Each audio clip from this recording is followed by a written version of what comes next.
Bonjour, bienvenue dans la saison 2 de Comme d'Archi, le podcast qui vous ouvre les portes du monde fascinant de l'architecture, dans une approche non manichéenne et pour ne pas opposer passé et futur, dans une réflexion transversale permettant de vivre au présent dans un cadre de vie plus heureux car mieux identifié. Carpe diem. Je suis Anne-Charlotte, chroniqueuse du podcast, accompagnée de l'ingénierie son pour vous offrir le meilleur. Merci et heureuse de votre fidélité. Maintenant, place au talent. Bienvenue dans Comme d'Archi.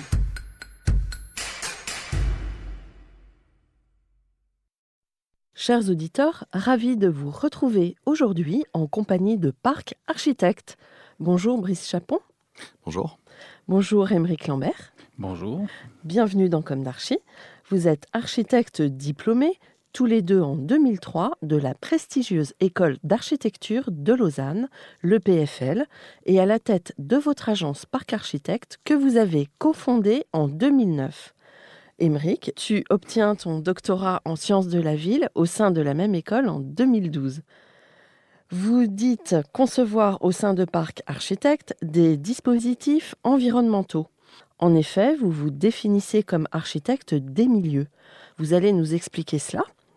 En 2012, Parc Architecte est lauréat des AJAP, album des jeunes architectes et paysagistes. Vous avez été inscrit au palmarès 40 Under 40. Vous avez été nominé au prix de l'Écart d'argent pour la première œuvre. Enfin, vous avez reçu le prix Archi Contemporaine. Vous avez déjà très honorablement construit en France, en public et privé.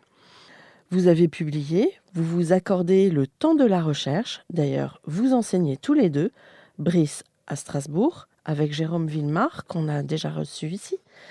Et Aymeric, tu enseignes à Versailles. Alors, on va commencer par le début. Quels sont vos parcours respectifs, votre jeunesse, où s'est ancrée votre envie d'architecture?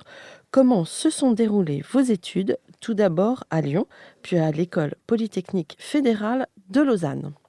Alors, lequel prend la parole en premier? Je vais prendre la parole en premier. Alors, Brice. Bien. Quels sont nos parcours, effectivement? Moi, j'ai débuté mes études d'architecture à Lyon, à l'école d'architecture de Lyon, pendant 3 ans. À l'époque, c'était encore le DEFA. Mais je t'interromps. Auparavant, qu'est-ce qui t'a donné envie de Qu'est-ce qui m'a devenir donné envie architecte? d'être architecte? Peut-être d'avoir baigné dans la culture graphique et de par mes parents qui étaient enseignants en art appliqué, et puis d'avoir des livres à disposition, ce genre de choses, d'avoir une proximité avec cet univers, de regarder des bâtiments. Et je crois aussi d'une fascination que j'avais pour un livre qu'on avait à la maison sur Frank Lloyd Wright, avec en couverture La maison sur la cascade. Cette fameuse photo la plus connue, mais qui m'a fasciné, me fascine toujours, en fait. Je crois que voilà. Mon accroche, elle est là, très intime. Hein. C'est très, très intime. Et puis, donc du coup, je me suis engagé dans les études d'architecture avec l'idée d'abord d'aller faire du paysagisme. En fait, parce qu'on peut s'inscrire à l'école de Versailles que 2 ans après le bac, et j'avais un peu cette envie-là. Et finalement, une fois dans l'architecture, j'y ai pris goût, en fait. Voilà, on tombe dedans et on ne s'arrête plus. Et puis, après quelques années, la proximité aussi avec la Suisse, j'ai beaucoup vécu dans l'Est de la France, voilà, donc une certaine proximité géographique, m'a donné envie d'aller voir ce qui se passait à l'EPFL. Et j'ai déposé ma candidature là-bas pour m'inscrire et poursuivre mes études là-bas. Donc pendant 4 ans et passer mon diplôme à l'EPFL, où d'ailleurs j'ai rencontré Aymeric, qui en a monté une colloque de français en Suisse. C'était une belle période. Et voilà comment s'est déroulée cette vie-là. Et toi, Aymeric? Alors moi, à la base, je voulais pas forcément être architecte. Je sais pas trop ce que je voulais faire, mis à part faire des projets. Donc en fait, moi, j'ai commencé par des études d'ingénieur. J'ai fait une section art plastique à l'école d'ingénieur, et j'ai découvert par mon premier colocataire qui avait une double formation ingénieur archi. Et c'est comme ça que je me suis dit que j'allais faire ça, donc au bout de 2 ans, de faire la double formation. Et effectivement, là, pour le coup, je suis vraiment tombé dedans, c'est-à-dire que en architecture, on faisait vraiment des projets, là où en ingénierie, on était plus concentré sur comment les réaliser. Et donc, une fois tombé dedans, voilà, l'enchaînement. Et à la fin du cycle d'ingénierie, il fallait aller terminer en gros ce qu'ils appelleraient aujourd'hui le master et le diplôme. J'avais envie de changer et puis peut-être d'aller chercher des choses un peu plus stimulantes. Donc Paris ou Lausanne, voilà. Et étant suisse et ayant été pris à Lausanne, je suis allé à Lausanne où j'ai rencontré Brice, même si on s'était croisés avant à Lyon, mais sans se connaître. Parce que Ouais. nous, on était un peu les extraterrestres ingénieurs qui arrivions dans l'école, voilà, où on était accueillis d'une manière, voilà, Un peu froid. imaginez. Voilà. Après, le parcours, c'est aussi surtout une enfance en maison, en pavillon même, on peut dire, qui est, je pense, assez importante. C'est-à-dire que toi, tu as paysagisme, mais tu étais quand même plus dans les champs que moi, entre guillemets, là où moi, j'étais voilà, dans le suburbain qui a pas mal compté dans notre réflexion. Voilà. Et puis après, Lausanne, où là, la surprise de Lausanne, où on apprend les choses assez différemment. Elle avait déjà cette réputation, parce que c'est une des meilleures écoles à travers le monde. Enfin, en tout cas, elle est réputée de la Oui, sorte. c'était une très bonne école. C'est Ouais. surtout qu'il y a beaucoup de moyens, on va être honnête. Mm. C'est pas les mêmes moyens. Après, c'est pas le même esprit. C'est vrai qu'on était assez désarçonnés quand on arrive dans le premier atelier, la première semaine, où on nous donne un programme. En l'occurrence, c'était des bureaux pour la télévision italienne à Turin, au pied de la Mollet. Qui est, Oui. Et vous étiez ensemble, Oui, même on était dans le sujet. même atelier. on Ouais. était dans le même atelier, mais on s'était mis dans deux groupes différents. Et voilà. Et là, effectivement, quand on vous dit, pour la semaine prochaine, on veut plan, coupe, façade, maquette. Là, en tant que Français, vous vous demandez où est le concept. Et je cherche pas l'idée, tout ça, en réfléchissant quelques semaines avant de m'y mettre. Non, là-bas, c'était l'inverse. On fait, et puis une fois qu'on aura quelque chose, on pourra en discuter. Et là, c'était un peu le choc. Mais voilà, c'est... C'est-à-dire qu'on a vraiment appris la valeur du dessin comme élément constitutif et de travail, de recherche pour l'architecture. Ouais. C'est clair qu'on a eu un peu cette surprise. Mais ce qui était intéressant aussi dans cette école, c'est que finalement, on était dans le même atelier, mais il y avait aussi ce caractère très international. C'était des travaux de groupe, si je me souviens bien. Et on avait chacun, respectivement, une équipe très internationale avec un coéquipier allemand et canadien. Et toi aussi. Donc c'était un projet où il fallait aussi chercher un consensus et aborder la discussion. Donc c'était très, très stimulant. Ouais, avec des cultures vraiment différentes. Vraiment contrasté. Mm. Alors, vous obtenez vos diplômes, tous les deux. Et comment ça se passe après? Vous montez tous les deux Après, votre structure on ou fait alors dans l'originalité, puisque Brice trouve un boulot chez l'APFAC Nicolas Michelin. À l'époque, c'était en Ah train oui. de se créer, le Nicolas Michelin. À Paris? Enfin, c'était déjà Paris. créé, mais voilà. Après la Suisse, envie de la fourmilière, de l'odeur du métro, Ah de oui. souvenirs comme ça, envie d'une espèce d'activité intense. Donc oui, j'avais vraiment la volonté de retrouver Paris. Et effectivement, donc j'ai postulé dans différentes agences et c'est chez Nicolas Michelin que j'ai eu mon premier job pour plusieurs années. Pas mal. Oh oui, c'était super intéressant. J'ai beaucoup appris là-bas. Et Émeric m'a Et après, rejoint. il m'a pistonné. Voilà. J'ai dit, Émeric, viens. Chercher du monde, Il y et a du voilà. monde, Donc, on a besoin de pas monde. très longtemps après, je crois, Ouais, 2-3 quelques mois, semaines, ouais. ou Même quelques pas. mois, je sais pas. Mais moi, j'y suis pas resté longtemps. J'ai eu un petit peu du mal avec le salariat, on va dire. Donc, voilà. J'ai fait le cycle de CDD, et puis après, je suis parti faire une thèse. Ah, Voilà, donc 1 an et demi et faire une thèse. Et après, pour financer la thèse, je faisais, de par ma casquette un peu ingénieur et les stages que j'avais faits, je faisais en fait de la direction de chantier pour d'autres architectes, notamment Christian Ovette, avec qui voilà, j'avais bien sympathisé durant mon stage. À Lausanne, on fait un stage de 1 an. Moi, j'avais fait 1 an chez Christian Ovette, même si au départ, l'idée c'était de faire 6 mois, mais au bout de 6 mois, elle m'a proposé de continuer en tant que chef de projet, donc ça se refuse pas vraiment. Voilà, et donc une thèse, et puis assez rapidement un enfant aussi. Enfin voilà, un peu tout ça en même temps. Et là, monter l'agence, voilà. Comme ça, on fait tout en même temps. Ouais, là-dessus, on était assez ambitieux. synchrone. Premier enfant, agence, au bout Toi de aussi, Brice, au bout de oui. 7 ans de pratique, on va dire, toi, à Ouais. travers la maîtrise d'œuvre d'exécution, moi, 7 ans de salariat, mais aussi où j'ai appris vraiment le métier et je me suis constitué un réseau et Ouais. le grand bain. Mais en fait, vous aviez quasiment la même temporalité. Donc, vous étiez prêt à vous associer. Peut-être, on Ouais. s'était jamais dit vraiment, c'était assez, ça s'est fait assez naturellement, en fait. On avait l'habitude de bosser ensemble, et puis se connaissant bien, voilà.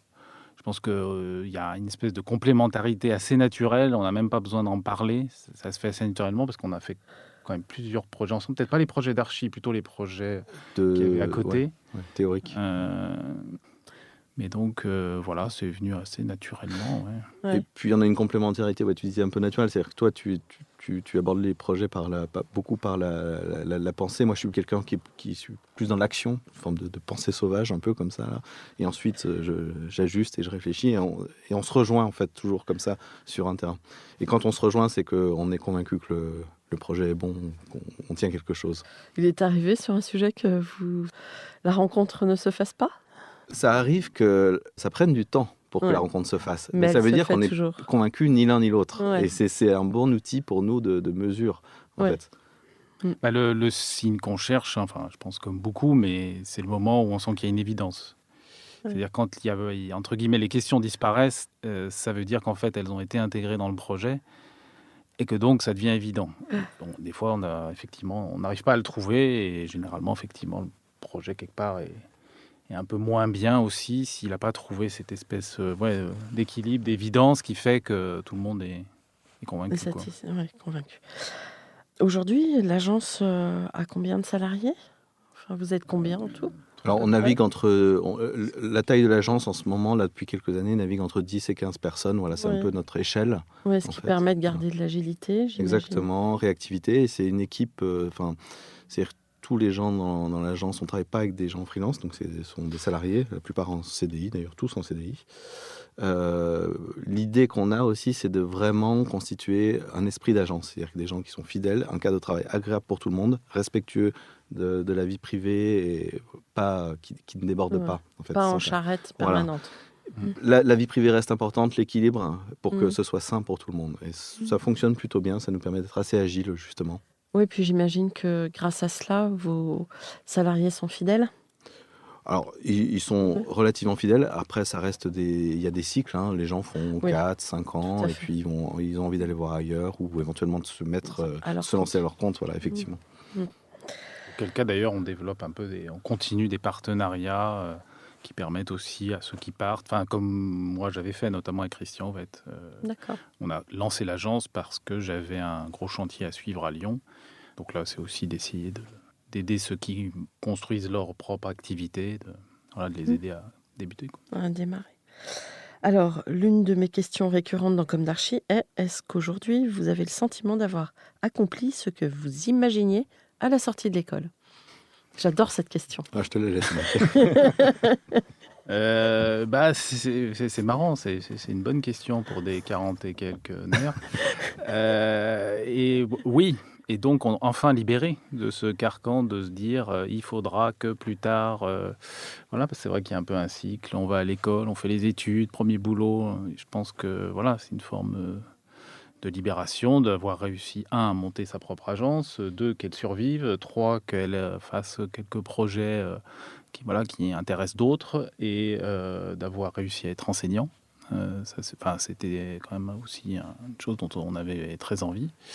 Et puis de réussir à publier aussi. Donc, on est libre. Une vie épanouie, complète. Ouais. Oui, une vie plutôt épanouie et complète, mais qu'il faut toujours stabiliser. Hein. Ça reste un métier qui est basé sur un équilibre.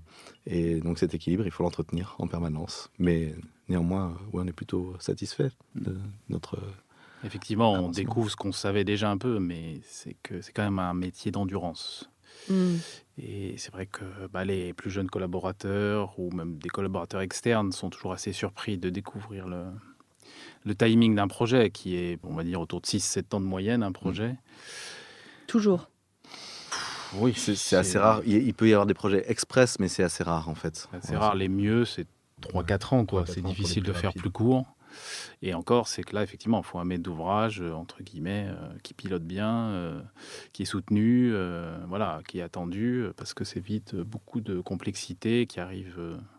Beaucoup d'occasions à ce que le projet capote. Ça, Voilà, tout à fait. À tout moment de son parcours. Nous sommes dans un monde vraiment démocratique sur cet aspect-là, c'est-à-dire que tout le monde peut dire quelque chose. Alors effectivement, à force, c'est un peu pesant, parce que les équipes de conception sont énormes, entre tous les BET, les bureaux de contrôle.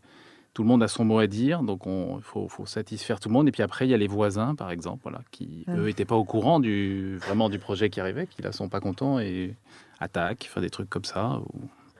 Mais c'est ce métier où, quelque part, pour y arriver, il y a une petite carapace à se faire parce que c'est quand même un peu l'endurance de l'échec, hein, ce métier. Mm. Par rapport au nombre de candidatures et de projets lancés, ceux qu'on réussit à finalement mettre au monde et qui après sont adoptés par les utilisateurs, par les villes et qui survivent, parce qu'il y en a aussi qui ont un temps de vie assez court en fait, et ben voilà, il y a quand même une quantité D'aléas. d'échecs. Ouais. Mais avec le recul, finalement, on se rend compte aussi que c'est cet apprentissage-là qu'on essaye de nous initier à l'école. Enfin, moi, j'ai l'impression. C'est Ouais.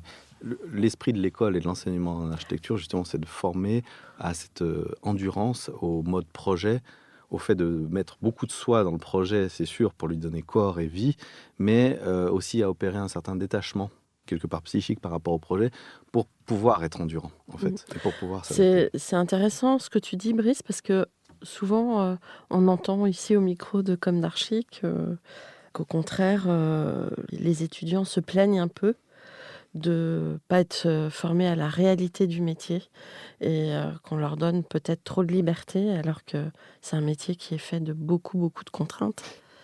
Et c'est un métier qui est sur un apprentissage beaucoup plus long qu'un cycle de licence, master, diplôme en fait. Mm. Je crois que voilà, on a un certain âge, mais on continue à apprendre de ce métier en fait.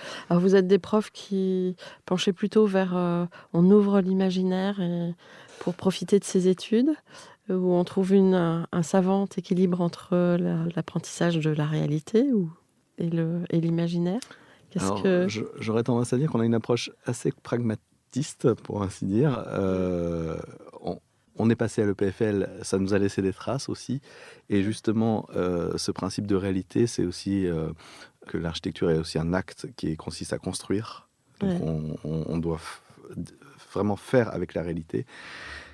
Et je pense qu'on est plutôt des enseignants qui trouvons cet équilibre entre l'idée de rêver, la conceptualisation, mais surtout le dessin et un principe de réalité très fort, en fait. Et qui va aussi justement ouvrir vers des touches de questions plus professionnelles, en fait, pour que les étudiants entrevoient ces questions professionnelles à travers leurs projets. Ils ne vont pas forcément y répondre, mais en tout cas, ils vont pouvoir entrevoir les contraintes futures de ce métier, je pense. Et puis il y a aussi une évolution au cours du parcours, c'est-à-dire que Oui. personnellement, enseignant en licence, en troisième année et en master et en diplôme, j'essaie de différencier les approches en licence. Mon idée est plutôt d'essayer, je sais pas, une sorte de petite maïeutique, de faire advenir le projet et l'étudiant vers son propre projet, puisqu'ils arrivent un peu en fin de cycle où ils ont beaucoup découvert, beaucoup appris, et qui commencent à se poser des questions de comment la suite,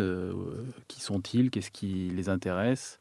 Donc d'essayer de pousser chaque étudiant à aller le plus loin possible dans son propre projet, d'essayer de trouver leur propre logique ou de leur donner des outils qui les aident à faire ce parcours, ce qui est pas toujours simple, alors que inversement, en master, le sujet chez nous est plus défini. Et là, il y a une méthode un peu plus précise et concise qui vise à ce que les étudiants découvrent une manière de faire. Ils adopteront pas, ils Mhm. aimeront pas, mais ça leur donne des références, de se dire plus tard, ils faisaient comme ça, moi je préfère faire autrement, mais...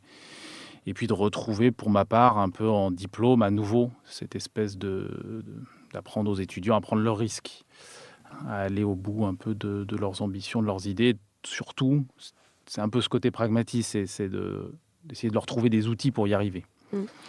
Et toi, Émeric, qui a une double formation et qui est enfin, tu es ingénieur, tu as une appétence pour des techniques particulières, tu as développé.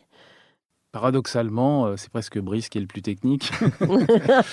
C'est vrai. Non, c'est-à-dire que pour moi, les études d'ingénieur, ça a surtout une culture et quelque part, pour faire un peu simple, un vocabulaire, c'est-à-dire qu'on ne regarde pas le projet de la même manière.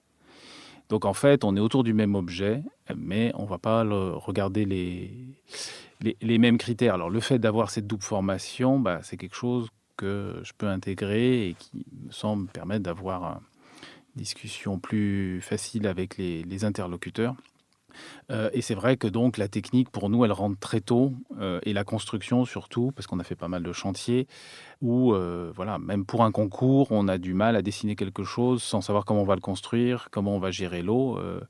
Voilà, des fois, ça peut presque être un peu limitant, mais voilà, on a un gros souci du faisable. Il faut que ce soit faisable, il faut que ce soit faisable par celui qui va le faire, qui n'a pas toujours, voilà, par exemple, on se pose nous de grosses questions sur le BIM. On voit que c'est un truc qui est peut-être adapté à certains types de projets, mais au moment où il faut passer du placo, où il faut poser des choses simples, je vois pas comment le BIM a vraiment une pertinence là-dedans. Enfin voilà, donc c'est pour ça la technique, pour nous, c'est une technique un peu bricolage en fait, pas bricolé, mais une technique rudimentaire, des choses qui marchent. On va chercher dans le dessin des projets, on va chercher le caractère élémentaire, aussi bien conceptuellement que à travers la construction.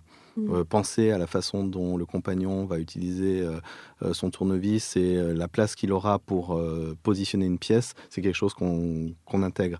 Alors, c'est vrai que des fois, on le fait, comme tu le dis, peut-être un peu trop, dès l'esquisse, on projette déjà trop cette technique et des fois, ça peut être un peu bridant, mais néanmoins, ça nous permet de savoir où on va et de vérifier que le projet qui sera construit sera fidèle à l'image qu'on a développée tout au long du processus de conception. Ça, c'est très important pour nous, que cette continuité-là soit forte. Et quelque part, pour rebondir sur le BIM, par exemple, la façon dont on utilise l'image et les perspectives pour travailler le projet, on travaille avec des images, évidemment, mais on s'en sert comme outil aussi pour vérifier vraiment si l'aspect fini de l'image sera proche de la construction. On essaie d'éviter un peu les images trop floutées, trop abstraites, trop artistiques. On est assez précis là-dessus.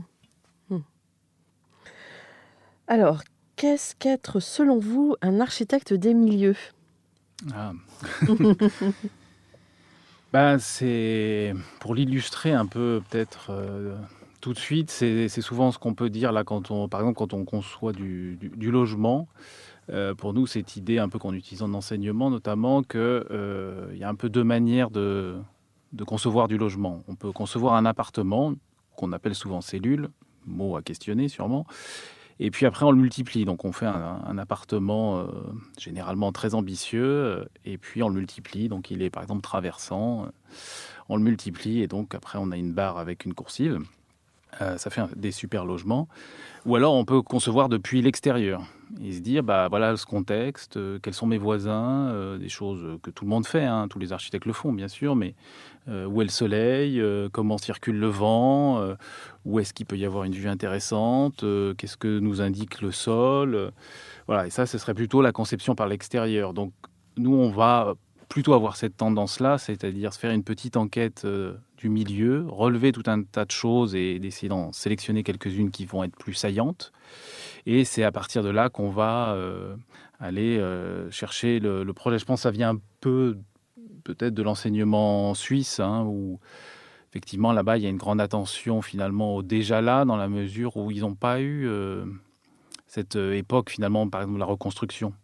Donc les choses se font dans une certaine continuité, avec des modes aussi où ils cherchent toujours le consensus, c'est-à-dire il faut qu'il y ait quand même largement les gens d'accord. Donc c'est un peu conservateur, hein, mais conservateur dans le bon sens du terme, c'est-à-dire qu'ils cherchent toujours aussi à actualiser, à innover, tout en préservant. Donc ça fait des architectures plus attentionnées aux choses qui sont déjà là, tout en étant contemporaines. Là, je pensais par exemple à Rudolf Olgiati, donc le père du Olgiati de Valerio, qui à Flims a fait plusieurs maisons qui partent d'anciennes fermes ou d'anciennes bâtisses et qui les travaille avec quelques petites choses, mais qui en fait une maison contemporaine où on ne sait plus trop où elle est.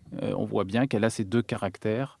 Donc c'est tout un genre d'attitude comme ça. Par exemple, on n'attaque jamais un projet par de la géométrie. C'était une chose surprenante. À l'école, on attaque un projet. Et c'est vrai que, par exemple, les étudiants allemands nous disaient faut qu'on définisse la trame pour lancer le projet. Chose qui nous paraissait bizarre parce que, en tout cas pour moi, il y avait une idée de le milieu d'abord et qu'est-ce que je vais tirer dans le milieu, ou de manière un petit peu plus... Mais alors, pourquoi plus le terme milieu que le terme contexte ? Parce qu'on parle beaucoup par exemple, l'Architecture Studio, moi qui ai bossé pour eux, ils parlent vraiment d'architecture contextuelle. Le contexte, c'est culturel en fait. C'est vrai que le terme contexte, c'est celui qui a été utilisé en Suisse, mais c'est une approche, on va dire, un peu héritée du postmodernisme et du postmodernisme, voilà, des choses déjà là, donc qui s'est développé à l'ETH à Zurich avec Rossi, voilà, où il y avait le contexte de la ville ancienne, de la culture, du souvenir architectural. Le milieu, dedans, il y a le naturel, en fait, qui revient beaucoup. Et si on élargit aussi dans l'idée d'environnement, il y a les gens, en fait, les acteurs, en fait, de la construction, qui sont aussi des paramètres qu'on intègre dans la réflexion de conception de nos projets, quelque part. Dans quel contexte va-t-on pouvoir fabriquer le projet? Quels vont être les obstacles qu'on va devoir lever? Des obstacles techniques et réglementaires, des obstacles politiques. Et justement, quelque part, participer à ce milieu ou cet environnement, les gens également. Et on l'intègre complètement. Et c'est vrai que tu parlais de la géométrie, Aymeric, elle arrive chez nous toujours dans un second temps. Une fois qu'on a posé ces choses-là, on installe pas à pas une géométrie qui va nous aider à régler le projet, mais elle n'est pas du tout essentielle comme première approche sur la feuille blanche, quelque part. Enfin, c'est intéressant ce que vous dites. On a l'impression que vous êtes très ancré dans votre temps en tant qu'architecte, parce que, alors, à la fois, on a l'impression que il y a quelque chose qui fait penser aux architectes bâtisseurs du Moyen-Âge, donc dans le sens, on donne vraiment réalité à ce qu'on projette. Et en même temps, vous parliez du paysage, et on en parle beaucoup aujourd'hui, on y revient. Donc, c'est chouette, en tout cas. Mais c'est vrai que si on parle de milieu, par exemple, on a appris petit à petit en cherchant ça et en ayant ça comme réflexion, à se dire, voilà, quand on fait un immeuble de logement, en fait, il y a les gens, qui est généralement quand même notre sujet de base, mais en fait, il y a plein d'autres gens qui habitent là. C'est-à-dire qu'il y a des plantes, il y a des insectes, il y a des animaux. Et donc, si on se dit, le projet de logement, en fait, c'est loger tout ça, ce n'est pas juste loger les gens, le projet, on ne l'appréhende pas du tout pareil. Donc nous, dans tous nos projets, en fait, le végétal, etc., il est pensé comme l'habitat des autres habitants de la ville, quoi. Donc un habitat, c'est pas que les humains, c'est aussi les non-humains. Un exemple très concret, positionner un arbre à proximité d'un immeuble de logement. Quel arbre va-t-on planter? Alors, c'est des discussions qu'on a avec les paysagistes avec lesquels on travaille, mais à quelle proximité des balcons et comment est-ce qu'on peut faire interagir justement la corolle d'un arbre avec les fenêtres d'un immeuble de logement qu'on va construire? Justement, habiter tous les étages d'un arbre, c'est vachement intéressant. C'est presque avoir une cabane dans les arbres, oui, entre mais le sommet et... Alors là, je vais vous titiller un peu. J'avais lu un article sur un bâtiment en Chine, je ne me souviens plus de la référence, où il y a énormément de végétal qui a été intégré. Du coup, cette tour a été quittée parce que ça devenait invivable pour les êtres humains de vivre complètement cernés par l'écosystème. D'une part. D'autre part, personnellement, j'ai l'exemple d'un frelon asiatique ou d'une famille de frelons asiatiques qui visitent mon balcon et je suis dans les arbres. Et du coup, comment justement vous adaptez ça? Alors, par rapport à l'exemple chinois, c'est un projet qui est inspiré du Bosco Verticale de Milan, oui, justement, où il y a des plantes, alors vraiment plantées sur tous les étages. Là, le paradoxe, c'est que c'est aller chercher à planter des plantes sur des balcons, c'est pas forcément l'évidence. Quand on parle du paysage, c'est comment on va chercher à implanter le paysage dans le sol. Les plantes, elles ont besoin de la terre le plus possible. Donc comment un arbre qui va se développer de la terre jusqu'à sa cime, finalement, va accompagner un bâtiment et donner une proximité avec les logements. C'est plutôt comme ça qu'on l'appréhende. On ne cherche pas une artificialisation du paysage, mais comment est-ce qu'on compose avec. Alors oui, par contre, il y a l'exemple du frelon ou ce genre de bestioles qui peuvent nous embêter un peu. Les moustiques, je crois qu'en Chine, le problème, c'était même les moustiques. C'était l'invasion de moustiques. Alors là, le frelon asiatique, je ne saurais pas te répondre. Je pense qu'il y a des sujets spécifiques, mais c'est là aussi où il faut regarder le milieu dans lequel on s'insère. Est-ce que les essences qu'on va choisir sont les bonnes? Est-ce que les distances du paysage avec les bâtiments sont bien dimensionnées, et ainsi de suite? Comment va fonctionner le cycle de l'eau aussi dans tout ça? Est-ce que l'ensoleillement va être suffisant? Ça ne va pas être trop humide? C'est plein de petites questions qui ont l'air de rien, mais en fait qu'il faut regarder. Et c'est Tout ce qu'on cherche, c'est à ce que les bâtiments, justement, interagissent vraiment entre cet environnement, alors paysager ou même solaire ou même celui des vents, et intérieur et extérieur. Et que les gens, justement, prennent part à les gens qui vivent les bâtiments, qui soit les habitent, soit les parcourent ou les utilisent, puissent interagir comme ça et renouer très simplement avec des dispositifs extrêmement élémentaires avec cet environnement. Vous travaillez avec des paysagistes? Souvent, oui. Souvent. Et puis même toujours des équipes d'ingénieurs. On a tout un microcosme comme ça d'équipes avec qui on aime travailler. Partenaires. Voilà, Ouais. tout à fait. Alors maintenant, on va attaquer l'histoire de vos projets. Oui, on cherche un peu à faire des projets assez différents. Tous les projets sont uniques et voilà, c'est pas pour... Mais de leur trouver une forme spécifique. Donc c'est vrai que la méthode, elle nous conduit, enfin, si tant est qu'il y a une méthode, hein. Mais une fois qu'on a un peu identifié des éléments forts dans un milieu, on va aller chercher ce qu'on appelle des dispositifs architecturaux, c'est-à-dire des constructions qui ont de l'effet. Qui ont un effet, qui vont interagir avec le milieu. Alors, notamment les dispositifs climatiques, ce qui fait qu'en fonction de chaque situation, on essaie de trouver une forme spécifique.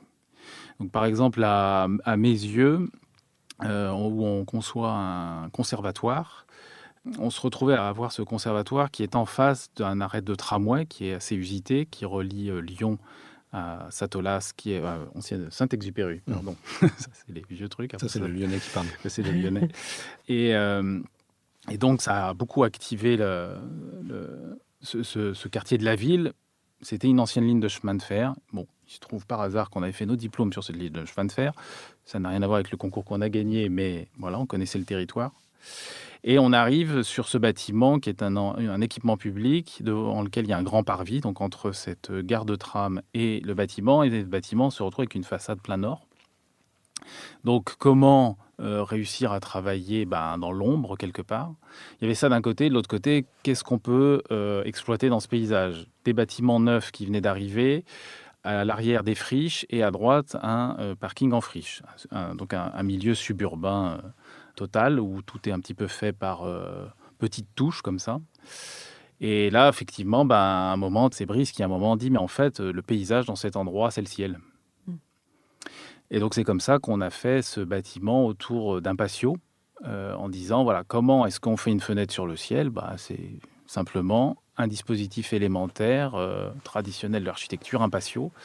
Et l'idée, c'était donc comme ça de pouvoir créer un lieu où il pourrait y avoir une expérience collective des habitants qui iraient festoyer autour des représentations 1 ou 2 fois par an pour que ça installe un nouveau lieu dans cet endroit où effectivement tous les équipements sont un peu posés là où il y a un foncier de libre et donc où il est toujours difficile de voir une ambition urbaine. Voilà. Et puis une fois qu'on avait fait ça, c'était de réussir à travers ce patio à faire passer la lumière sous la façade nord. Donc on a une grande façade, 70 mètres de long, une portée, avec une grande arche qui repose sur les deux bouts de 70 mètres et la lumière du patio va pouvoir passer sous l'entrée. Et à travers cette accroche du paysage, on s'est rendu compte que le patio avait aussi un effet très intéressant dans ce tissu suburbain où tout est lâche. Il y a peu d'espace contenu, comme par rapport à la ville historique avec une place. Et finalement, le patio avait ce pouvoir de contenir, de créer un espace quasiment public, bien qu'il soit au cœur d'un bâtiment, mais fermé et un peu clos. Donc finalement d'agir sur la façon dont les gens allaient pratiquer ce petit morceau de ville. Voilà. Et de fil en aiguille, le projet s'enrichit et se complexifie et répond à plein de niveaux en fait. Puis un morceau de ville où le son a une grande importance. Tout à fait. Oui, alors travailler le son, et ça je vais rebondir là-dessus peut-être aussi avec un des projets qu'on a fait, un des premiers projets de l'agence qui était nominé au prix de la première œuvre, qui est l'auditorium de Bondy, qu'on a fait pour le Conservatoire de la maîtrise de Radio France. Donc c'est des collégiens qui sont scolarisés au collège et qui ont un parcours adapté puisqu'ils ont des cours de chorale et de musique très intenses, je crois que c'est tous les après-midi en fait, pour apprendre le chant choral. Donc c'est quasiment professionnel en fait. Et c'est vrai que pour ce projet, on a conçu un bâtiment. Alors c'était extrêmement difficile à représenter en dessin, parce que représenter le son, c'est pas facile en dessin. Mais c'est un projet qu'on a conçu autour des parcours sonores. et il se vit avec l'oreille, littéralement. Quand on va d'un espace à un autre, on a joué sur des contrastes très forts, d'ambiance sonore très forts, entre des espaces totalement maîtrisés d'un point de vue acoustique, comme l'auditorium, qui est une salle en acoustique sèche, avec une réverbération très très millimétrée, et des salles de répétition, d'échauffement pour 1 ou 2 personnes. Et puis des espaces beaucoup plus cathédrales, où en fait le son est absolument pas absorbé, va se réverbérer. Et en fait, peut être un peu fatigant comme ça, mais c'est des espaces très particuliers qui sont des sortes de soupapes comme ça, pour libérer un peu les élèves quand ils sortent de 3 heures de répétition un peu intense. Quelque part, c'est bien de changer d'univers sonore. Et pareil, dans le foyer, par exemple, de la grande salle, on aime jouer comme ça avec les réglementations, parce qu'aujourd'hui, les réglementations visent à beaucoup neutraliser tous les espaces. Et un foyer doit un certain taux d'absorption, en fait, pour pas être trop réverbérant. Et en fait, ce qu'on a proposé de faire, c'était de concentrer cette absorption dans une niche qui donne sur le foyer, à côté de laquelle on a installé des bancs. Si bien que quand on est dans le foyer, soit on est dans la grande salle et il y a un peu un côté brouhaha qui arrive, et dès qu'on va s'asseoir sur le banc, on a cette sensation, un peu comme dans le studio ici, que le son est littéralement absorbé, qu'on est presque sourd d'une oreille, ou enfin, que le son est très absorbé par l'absorbant à côté. Donc on vit ce bâtiment avec les oreilles, c'est ça qui est intéressant. Et c'est des choses comme ça qu'on essaie de déplacer dans les Donc projets. dans un même espace, un Mhm. espace ouvert, on a à la fois une ambiance sonore et la possibilité de s'isoler Tout à fait, du son. tout à fait. Et c'est vrai qu'il faut trouver un petit peu les petites failles, les éléments qui sont pas dans le programme, mais dans lequel on va pouvoir faire. Voilà, là en l'occurrence, on a fait un double amphithéâtre qui est en béton et où il n'y a pas d'absorption. Mais parce que ce n'est pas un amphithéâtre et ce n'est pas une salle, c'est à peine un couloir, on va dire, d'un point de vue réglementaire. Donc le bureau de contrôle a pu nous le laisser faire, en fait.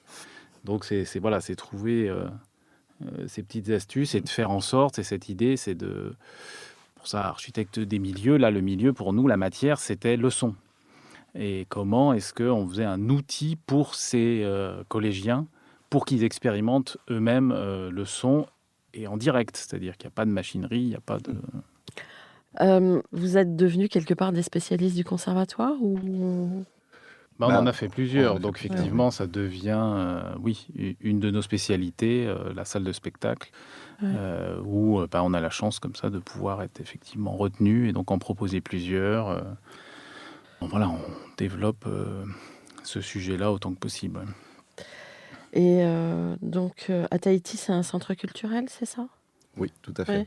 C'est en fait, pour être Papette. plus précis, c'est un bâtiment qui rassemble une médiathèque, un centre d'art contemporain, un petit auditorium et puis des ateliers pédagogiques pour la population. C'est un projet donc de centre culturel, effectivement, et la particularité qu'il a, c'est que il est installé dans la ville de Papeete, et donc dans un milieu très urbain, en fait. Papeete, c'est une ville assez particulière, comme ça, qui concentre, en fait, toute la Polynésie française, qui est quand même, faut imaginer, des îles éparpillées sur un territoire grand comme l'Europe, perdu au milieu de l'océan, et Papeete est la grosse ville de cet ensemble-là. Donc c'est très particulier. Et l'ambition du gouvernement polynésien était justement de donner un accès à la culture à tous en ville, et pas forcément aller choisir un site naturel ou très très spectaculaire.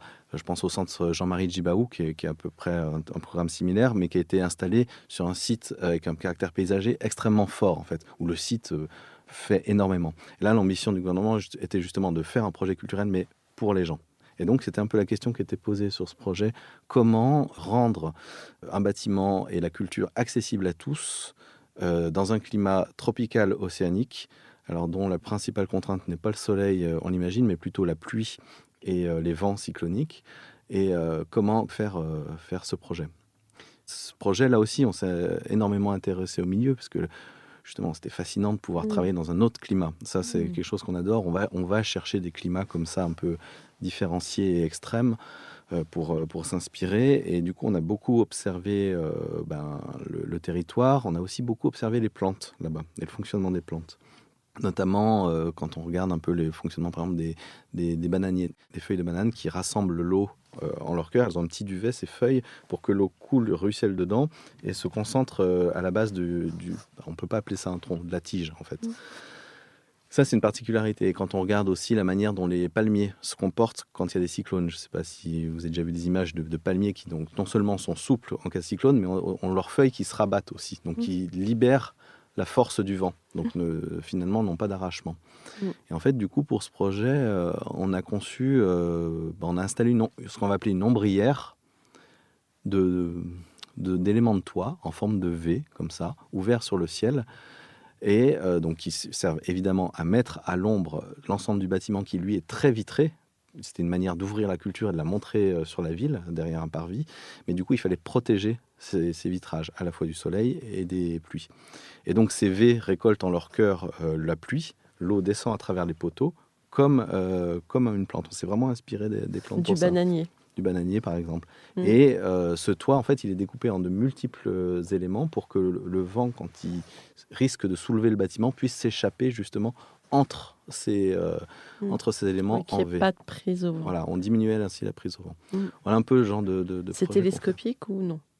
Non, pas du tout. C'est fixe. Non. Ouais. Toujours aller dans un système le plus élémentaire qui soit, constructible, facilement faisable. Pas hautement technologique, mais élémentaire. Il en est où, ce projet ? Il est actuellement en consultation. On consulte les entreprises. Donc voilà, on va démarrer la phase chantier dans les mois prochains, normalement, si tout va bien.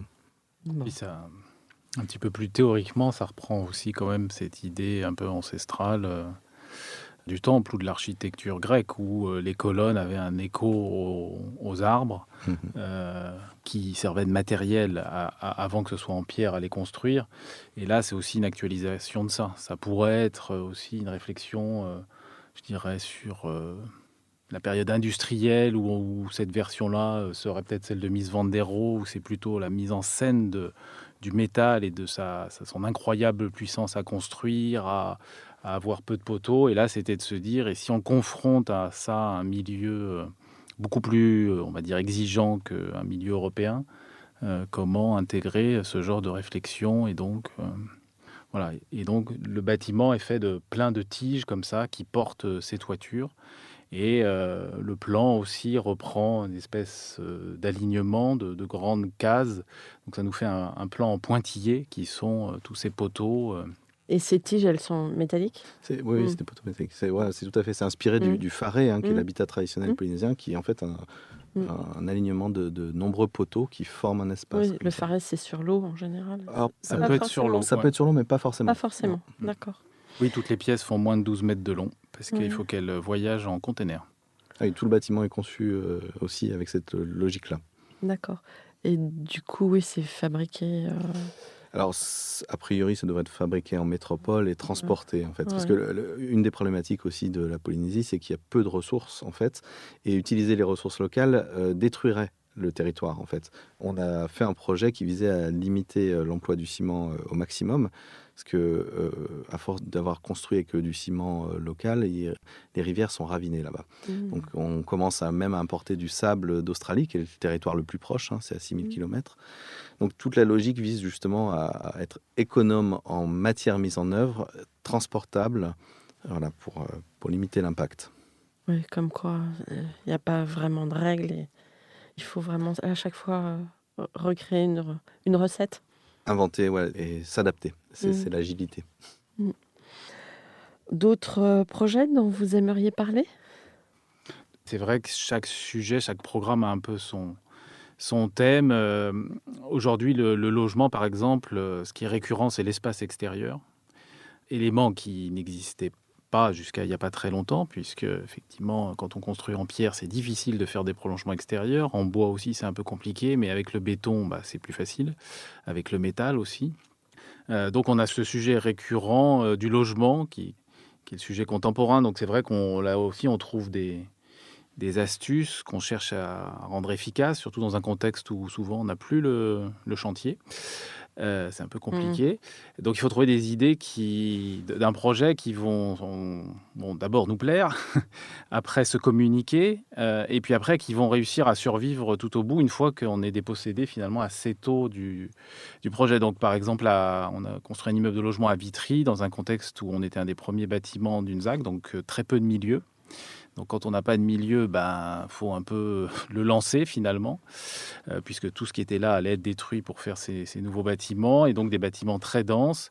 Et ce qu'on a voulu faire, c'est prendre la chose un peu au pied de la lettre et dire oui, des espaces extérieurs. Donc on va mettre à chaque fenêtre un espace extérieur qui vont donc toutes devenir une porte-fenêtre, la même partout, économie. Et toutes les pièces, à quelques exceptions près, sur ce bâtiment se retrouvent avec leur propre balcon. C'est aussi cette idée des évolutions du mode de vie où les familles sont plus complexes qu'à une époque. Il y a des grands qui restent plus longtemps. Et donc, finalement, une chambre avec un balcon, c'est quelque part un petit appartement dans le grand appartement. Donc, chaque pièce a son espace extérieur, par exemple. On a fait un bâtiment à Nantes où, pareil, il fallait abandonner le projet assez tôt, malheureusement. Et donc, on a travaillé sur des balcons. Et ces balcons, ils s'adaptent au contexte. Et donc, ils sont grands, ils sont en courbe. Et ils répondent dans les étages bas, en fait, aux appartements qui sont en bas et au jardin. Et puis, ils prennent la forme, quelque part, des arbres qui vont pousser dans le jardin. Et puis, qui répondent aux 2 rues qui sont en contrebas, puisque le bâtiment est un peu surélevé. Dans les étages, le balcon est moins complexe et de plus en plus ouvert pour répondre à la grande place où circule, entre autres, l'éléphant. Et voilà. Oui, des balcons qui s'adaptent à l'environnement et qui projettent littéralement les habitants dans le paysage. Mais après, tu évoquais le fait que c'est toujours plus dur de travailler avec d'autres structures que le béton, le métal, le bois notamment. Là, on développe un projet en structure bois dans la ZAC Rive Gauche à Paris. C'est un projet qui a des éléments de balcon, mais finalement, ce qu'on est allé chercher sur ce projet, c'était de ramener quelque chose d'assez élémentaire, qui était des persiennes, des volets en bois, en fait. Quelque chose qui permette aux habitants de moduler leur atmosphère intérieure avec des choses assez simples. Tout le monde a un peu le souvenir des rayons de soleil qui passent à travers des persiennes en bois, effectivement. Ces petits points de lumière que ça crée dans un espace, c'est extrêmement agréable. Ça permet de moduler son espace, son ambiance intérieure. On peut aussi faire le noir ainsi, mais c'est aussi un matériau naturel, en fait. On a une proximité physique avec le bois qui est différente d'autres matériaux comme ça. Et il y a toujours un peu cette idée de ramener le climat à portée de main des gens. Parce que quelque part aujourd'hui, on parle beaucoup de climat, il y a beaucoup de solutions techniques qui sont développées, des fois très complexes, pour rendre les bâtiments très durables, ce qui est très bien, mais ce n'est pas suffisant. C'est-à-dire chaque individu ne peut pas totalement se défausser de ce rapport au climat. Et finalement, renouer sur des choses assez simples, assez élémentaires, comme juste moduler son espace intérieur avec un volet, retrouver ça, on pense que c'est assez important et c'est peut-être le sujet qui va être le plus efficace pour nous tous pour changer les habitudes, en fait. Et voilà, c'est des petits dispositifs qu'on essaie de placer comme ça dans les projets pour agir. Ouais, l'idée de ces dispositifs, c'est effectivement cette capacité de l'architecture à générer un climat, une atmosphère finalement qui rend je dirais, le monde vivable. Sinon, on serait resté sur les tropiques, là où on peut vivre naturellement faiblement habillés. Mais effectivement, les humains, avec leurs outils, leur fabrication, ont pu conquérir toute la planète et l'envahir. À chaque fois avec certes des vêtements, mais aussi grâce à l'architecture. C'est-à-dire que sans bâtiment, il y a plein d'endroits où il est très difficile de survivre et de développer quoi que ce soit. Donc c'est cette idée un peu fondamentale que le bâtiment est le médiateur de l'atmosphère extérieure et c'est celui aussi qui permet de créer l'atmosphère intérieure et donc de permettre que les choses arrivent. Donc cette idée de dispositif, c'est des effets et c'est aussi des effets un peu rétroactifs. Donc voilà, tous les bâtiments, on cherche finalement à ce qu'ils soient un peu des installations dans leur milieu, c'est-à-dire qu'ils interagissent. Je pense là, par exemple, à un théâtre qu'on avait gagné, malheureusement qui ne s'est pas fait, à Saint-Priest, voilà, où pour nous, l'enjeu, c'était réhabiliter le théâtre existant, certes, mais c'est surtout qu'il y avait une grande place devant qui servait de parking, pareil, un milieu où il y a beaucoup de voitures, et on voulait faire une façade suffisamment, on va dire, puissante. Donc on a fait des grands poteaux lumineux qui sont des espèces de corolles dans lesquelles a été installée de la lumière pour qu'elle soit suffisamment forte pour impulser le fait qu'il fallait absolument refaire une vraie place et pas un parking devant ce bâtiment. Donc voilà, c'est une ambition d'avoir des effets sur la suite et donc d'être dans un espèce de processus comme ça où le projet, c'est une intention plus forte. Alors ça, c'est pas toujours facile à faire faire passer, puisque souvent, voilà, l'attitude générale, c'est quand même je regarde le projet, en gros combien il coûte, comment je vais pouvoir le faire, quand est-ce qu'il est prêt, est-ce qu'il va durer longtemps. Voilà, ces choses-là où on cherche à initier une évolution. Voilà, il y a beaucoup cette idée d'évolution, une adaptation. Ça fait partie des éléments qu'on sélectionne dans les projets. Est-ce que vous pouvez parler de vos publications? Alors, les publications, oui, gros sujet de l'agence, qui était un peu, dès le départ, un sujet auquel on tenait particulièrement. Donc, plusieurs sortes de publications, un peu comme les projets, adaptés à ce qu'on veut dire et au public qu'on veut toucher. Donc, première publication, peut-être pas dans l'ordre, mais c'était quelque part le Parc planétaire, donc la fabrication de l'environnement suburbain, qui est un livre que j'avais écrit sur la base de la thèse que j'ai fait à Lausanne, sur le milieu suburbain, où on vit avec une maison et puis une voiture et un centre commercial. Et donc, comment ce projet, cette grande ambition d'installer le confort à la campagne, qui arrive finalement à la suite de la potentialité de construire industriel, donner ce confort finalement de grand bourgeois ou de noble à tout le monde à la campagne, eh bien, c'est construit. Et l'idée, c'était de suivre ce projet dans ses transformations, d'une ambition à des choses très concrètes de comment un aménageur finalement va réintégrer cette ambition de confort à la campagne dans ses projets. Et puis ça aboutit à cette grande question de fond, ce truc très du moment dont tout le monde parle maintenant, mais cette relation nature-culture, voilà, où on a la maison, le jardin. Puis après, on a fait d'autres publications, donc un blog qui s'appelait Crabzine, qui nous permettait de faire des billets plus courts, d'inviter du monde, donc un autre mode d'écriture, un peu plus sur l'actualité. On a tenté le coup d'un magazine, où on espère toujours un jour peut-être sortir le 2. Un magazine qu'on voulait de recherche pratique, donc on avait fait sur les sites et jardins, et puis plus récemment un livre qui s'appelle L'architecture comme environnement, qui est là un travail qu'on a fait avec nos graphistes de toujours, donc l'atelier Meusli, où on a essayé de trouver une forme un peu singulière entre la monographie, peut-être une certaine petite prétention à un manifeste, et en même temps quelque chose d'assez lisible entre le livre de science et le livre d'art. Voilà, où là on introduit cette réflexion entre guillemets, du milieu, du fond de l'univers jusqu'au sous-sol de la Terre. Et on essaye de replacer les projets par rapport à ce questionnement-là. C'est un livre qui se parcourt comme un scroll infini, en fait, et qu'on a conçu à la fois dans les textes, dans les images et graphiquement, comme ça, quoi. Alors, comment arrivez-vous à tout concilier? On a l'impression que vous avez plusieurs vies à l'intérieur de tous les deux. Organisation. Ouais, l'organisation, la prise de décision, en fait, je pense que ça tient beaucoup à ça. Éviter de se laisser dépasser par le temps. Je crois qu'on a tous les deux des familles, on a tous les deux envie de vivre une vie de famille, on a tous les deux envie d'être méthodiques, je crois, et ça tient beaucoup à ça, en fait. Ne pas se laisser déborder par le non-choix, la non-décision, le flottement, en imaginant que le temps va nous permettre de décider, en fait. Voilà, je crois que c'est vraiment la méthode Parc. Et puis après, quelque part, de beaucoup déléguer aussi. C'est-à-dire que... Justement, j'allais en venir à l'équipe. On a déjà parlé de l'effectif, mais vous avez un mode de fonctionnement, d'organisation, j'imagine? Oui, on essaie de déléguer, d'assez vite mettre les collaborateurs en charge des choses, et qu'ils puissent au maximum avancer à leur idée, entre guillemets, leur idée pour faire développer le projet, sachant que, comme on se voit beaucoup, on est tous dans la même pièce. Nous, on va chercher à donner les grandes lignes. C'est pour ça que les projets, je dirais qu'aussi, ils ont un petit côté conceptuel, puisqu'il y a une idée qu'on peut énoncer facilement, qui va être le leitmotiv. Et donc, après, les chefs de projet, je pense, peuvent développer finalement assez facilement le projet, vu qu'on identifie clairement la chose. Le truc qu'il y a aussi, c'est que on travaille un peu...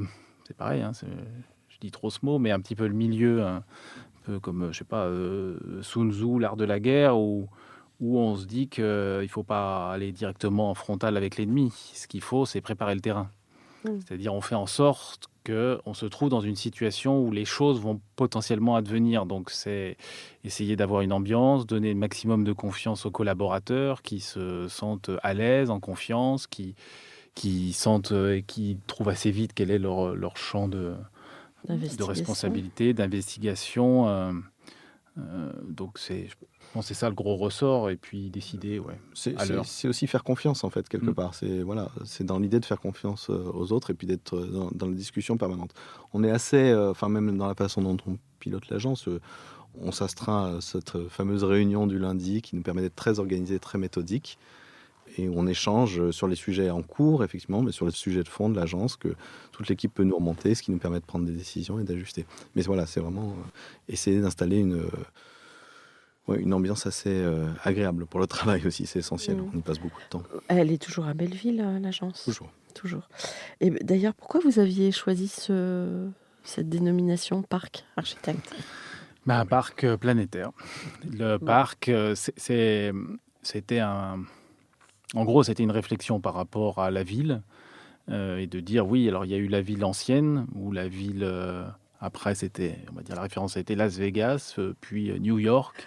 Et là, c'était de dire, mais oui, mais la ville, en fait, le milieu où on vit, c'est aussi tout ce qu'il y a autour. Et c'est notamment tout le milieu suburbain où vivent finalement de plus en plus de gens, qui est l'ambition de vie annoncée du monde où les citoyens sont beaucoup des consommateurs et où ils veulent ce confort à la campagne. Et qui fait que toute la planète est devenue un parc. C'est-à-dire qu'on s'est mis nous-mêmes, les humains envahissants, finalement, aujourd'hui, c'est la question qu'on se pose. C'est comment est-ce qu'on gère l'atmosphère dans laquelle on vit. Donc en fait, on considère la planète entière maintenant comme un parc où on doit ajouter des espèces, enlever des espèces, trafiquer un peu tout ça. Cette idée finalement qu'il y a une nature extérieure est fausse aujourd'hui. Ça a peut-être été à une époque, mais aujourd'hui, on sait que toute action, comme on va les faire en masse, elles vont avoir un effet. Et donc voilà. Et le truc qu'il y a, c'est qu'on est nous-mêmes des constituants de ce parc. Alors justement, comment vous imaginez le monde d'après ? Vous avez des projections ? C'est la question un peu... Oui, je sais, mais allez, on s'y colle. Le truc qu'il y a, c'est que à la fois, on a envie de changer les choses, je pense comme beaucoup, et à la fois, on n'est pas trop dans l'idée de la potentielle révolution. Je dirais que le paradoxe des révolutions, c'est que c'est très excitant. Malheureusement, si on regarde un peu toutes les révolutions, elles conduisent plus ou moins à la terreur. C'est-à-dire que pour changer les gens, en fait, il faut le faire par la force. Le truc qu'il y a, c'est qu'il y a eu une arme de destruction massive, si on peut dire, qui a très bien fonctionné au XXe siècle, qui est le confort. Et c'est ça, en fait, le gros sujet. C'est-à-dire que le confort, ça a conquis tout le monde. Parce que c'est agréable, et on est prêt à tout pour le confort. Et aujourd'hui, notre grosse question, c'est que pour aller vers un monde d'après, c'est réinterroger ce confort. Et la situation actuelle là, de la pandémie, je trouve qu'elle pose bien cette question. C'est pas la question écologique en tant que telle, pas du tout dire oui, l'épidémie, c'est bien de notre faute, c'est pas du tout ça. Par contre, ça pose à tout le monde, au sens strict, le monde entier, la même question, au même moment, ce qui n'était pas arrivé a priori au moins depuis la Seconde Guerre mondiale. Donc là, il y a vraiment une génération qui a une question à se poser ensemble. Et il y a plein de petites habitudes qui ont changé. Et c'est ça qui peut changer. C'est les habitudes latentes qui deviennent plus latentes, mais qui s'installent. Est-ce qu'après ce passage, on gardera les réunions Zoom, qui évitent de faire trop de transport, de perdre du temps, d'utiliser des avions pour aller faire des réunions qui ne servent pas à grand-chose ? J'exagère. Mais ça consomme de la data. Ça consomme de la data. Alors après, on peut se dire, est-ce qu'on se fait le bilan ? C'est tout à fait possible, mais je pense quand même que, entre un avion, toute l'infrastructure qu'il faut faire pour tourner l'avion, etc., l'énergie fossile, puisqu'aujourd'hui on ne sait pas trop faire autrement, et effectivement refroidir des centres de data. J'espère que la balance va dans le centre de data, mais ces petits décalages, qu'est-ce qu'ils peuvent engendrer ? J'ai l'impression, peut-être en étant parmi des gens un peu favorisés, qu'il y a une grande envie là de vivre et fonctionner autrement, que pas mal de gens vont s'installer ailleurs parce qu'ils ont vu qu'ils avaient un moyen finalement de le faire. Avant, c'était pas vraiment possible. Mais là, ça fait 1 an et demi qu'il y a des gens, ils sont quasiment pas retournés au travail. Donc, pourquoi pas aller travailler ailleurs, vivre ailleurs ? Et on peut se dire quelque part que nos villes moyennes en France, qu'on a laissé un peu péricliter depuis plusieurs dizaines d'années, vont se revitaliser. Et ça c'est quelque part plus de la Révolution, plus du monde d'après, se dire que les villes moyennes et peut-être les villages vont revivre parce qu'il y a des urbains qui viennent d'ailleurs, qui vont vouloir retrouver de l'urbanité sous une autre forme, qui savent qu'ils peuvent le faire avec ça, ça se trouve, ça va être un changement. Là, on a fait un saut, je dirais, dans la pratique informatique en un an, comme si on avait progressé de 10 ans dans l'usage de l'informatique, puisque tout le monde a dû s'y mettre.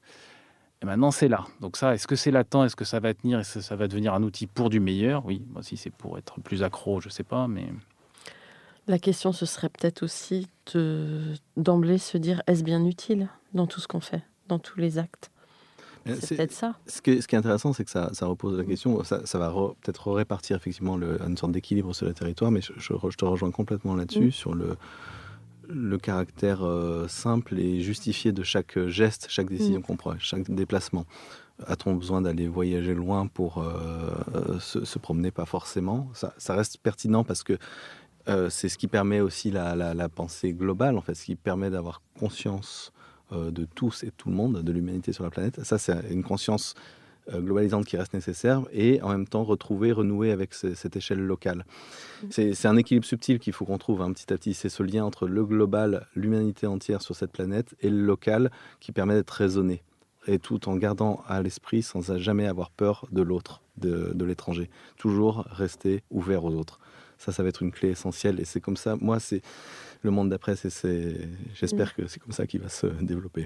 Alors justement, vous êtes tout le temps en contact avec des étudiants, mais à travers Comme d'Archi, et de manière peut-être plus globale, puisqu'on est écouté quand même dans plusieurs pays, quels conseils donneriez-vous à tous les étudiants en architecture?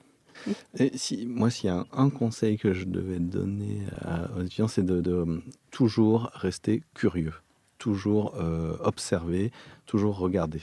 Voilà. Garder à cet esprit la curiosité comme élément essentiel pour découvrir, pour s'enrichir, pour avancer. Ouais, c'est un peu cette idée de faire confiance au doute, en fait. Il faut douter pour avoir l'énergie d'aller remettre en question des choses, pour aller prendre des risques. Je pense que c'est ça l'enjeu. Après, moi, je pense qu'il y a quelque chose d'important, c'est aussi de sortir de son champ au maximum. D'ailleurs, souvent, dans l'enseignement, comme je fais aussi un cours de théorie, je donne un livre d'archi et puis un livre hors champ. Pourquoi? Parce que dans une école, en fait, on apprend ce qu'on dit, ça fait un réseau. Mais enfin, c'est surtout qu'on fait ses premières découvertes en tant que jeune adulte. On crée les premières amitiés. Et ça, c'est quelque chose qui va pour quand même la plupart des gens rester assez longtemps. Et on a tendance à être entre soi. Et donc, on fait des fêtes d'archi, entre archis, avec les archis. Et donc, comme tous gens qui sont entre eux, on voit le monde d'une manière, et puis on se conforte dans l'idée que c'est comme ça, et après, on comprend pas les réactions des autres. Donc, il y a un espèce d'effort permanent, parce que c'est pas confortable d'aller se confronter aux autres. C'est pas confortable de lire quelque chose qui parle pas de ce qu'on connaît, mais c'est un espèce d'effort permanent, parce que cette idée de se dire comment est-ce qu'on considère le monde dans lequel on est et ce milieu, si on en change et qu'on en fait évoluer la considération qu'on en a, c'est comme ça qu'on fera une architecture plus adaptée. Elle en viendra naturellement si on considère les choses différemment. Donc il faut faire en permanence cet effort de sortir de soi-même, et c'est pas simple. Mais je pense que c'est un peu ça aussi. C'est loin de l'ego de l'architecte. Ah oui. Alors, je pense que là-dessus, on est une génération qui... Oui, vous avez réglé qui a réglé ce problème. Vous êtes en train de le régler, en tout je cas. pense. Ouais. Et puis, je pense que c'est un truc générationnel, j'imagine. C'est vrai que oui, cette fameuse époque Starchitect est peut-être ça fait en pas passe forcément sens. Voilà. La demande est peut-être plus là, ou les moyens pour y arriver existent moins. Donc, ça fonctionne moins comme ça. Néanmoins, il faut garder des convictions, ça reste essentiel justement pour porter l'envie du projet et puis l'emmener jusqu'au bout, mais sans ego. Un ultime mot de la fin? C'est intégrer ce milieu, c'est-à-dire pour faire un projet, il faut avoir une idée du milieu dans lequel il se fait. Et voilà, et tout bêtement, prendre en compte tout ce qui est dedans, parce qu'on ne nous l'apprend pas. Dans le cursus d'architecte, par exemple, à l'école, on n'a pas eu un seul cours sur les autres êtres vivants, les arbres, les animaux. Ils n'existent pas. Donc on fait une architecture pour ce qu'on nous a appris, pour ce qu'on a mis dans notre tête. Donc effectivement, c'est un effort et comme on nous en parle maintenant tous les jours, on les réintègre, donc ils redeviennent présents à notre milieu qui nous sert de matière à projeter, qui sont dans notre tête. Donc c'est essayer d'actualiser notre idée du milieu. Bon. Merci beaucoup d'être venu témoigner. Merci à vous. Merci. Dans Comme d'Archi. On aurait pu y rester des heures. Merci pour cette densité. Et à bientôt, j'espère. Merci, à bientôt. Merci, à très bientôt, Anne-Charlotte. Merci, chers auditeurs. On se retrouve pour le prochain numéro. D'ici là, prenez soin de vous. Au revoir.